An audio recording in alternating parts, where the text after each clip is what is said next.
No mundo inteiro você tem uma bipolaridade, uma dualidade na disputa eleitoral. Se você pega a Alemanha, você vai ver que a disputa é quase que secular entre o SPD, que é um partido social-democrata, e o CDU, que é um partido conservador. Se você pegar a França, é quase que secular a disputa entre os conservadores e o Partido Socialista. Se você pega os Estados Unidos, é secular a disputa entre democratas e republicanos. Ou seja, no mundo inteiro é assim.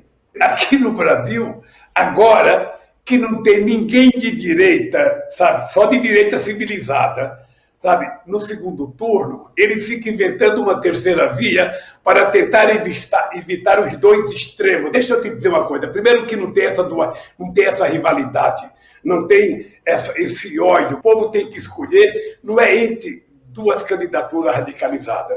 O povo tem que escolher entre o fascismo, representado pelo Bolsonaro, e a democracia representada pelo Lula. É isso que está em jogo. Agora, isso não impede que surjam outros candidatos. Eu fui candidato em 89 contra o doutor Ulisses Guimarães, o doutor Eliano Chaves, doutor Leonel de Moura Brizola, doutor Mário Covas, doutor Afife, doutor Roberto Freire, doutor Enéas, Collor. Ou seja, teve quase que 12 candidatos disputando comigo. Ora, os partidos que existem, que criem coragem, que lancem candidato. E vamos ver o que o povo vai escolher. Aquele que for escolhido vai disputar o segundo turno. Ou seja, foi assim em 89 comigo.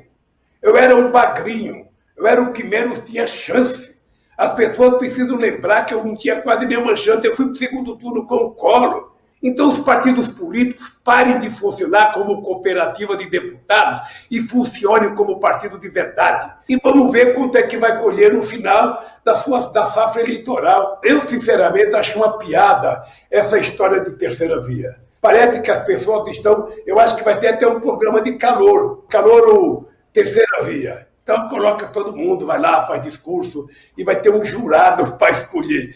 Eu prefiro que o jurado seja o povo brasileiro.